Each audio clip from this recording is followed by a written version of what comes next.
RPO Javed Akbar रियाज से report तलब कर ली है। वजीर आला पंजाब ने मुल्जिमान की जल्द गिरफ्तारी का हुक्म देते हुए मुतासरा खातून को इंसाफ फराहम करने की भी हिदायत की है।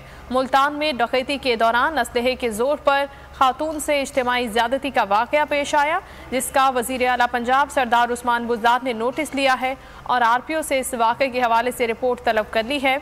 वजीर आला पंजाब सरदार उस्मान बुज़दार ने मुल्जिमान की जल्द गिरफ्तारी का हुक्म दिया है और मुतासरा खातून को इंसाफ फराहम करने की भी हिदायत की है। ये वाक़या पेश आया है मुल्तान में डकैती के दौरान असलहे के जोर पर खातून से इज्तिमाई ज्यादती का। अपडेट्स हैं, बोल न्यूज़ के नुमाइंदा माजिन यूसुफ हमें आगाह करेंगे। जी माजिन, बताइएगा।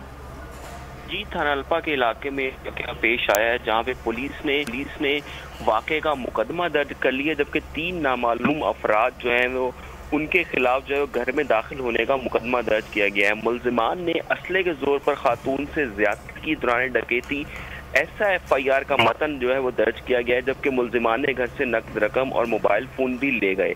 मुल्जिमान कत्ल की धमकियां देने के बाद मौका से फरार हुए, जिस पर जो है वो मुकदमा तो दर्ज कर लिया गया, जबकि वज़ीर आला पंजाब ने भी इस वाक़े का नोटिस ले लिया और आरपीओ जावेद अकबर रियाज भी तलब कर ली गई है। जी शुक्रिया आपका। खबरों का सिलसिला भी जारी है। यहाँ वक्त हुआ है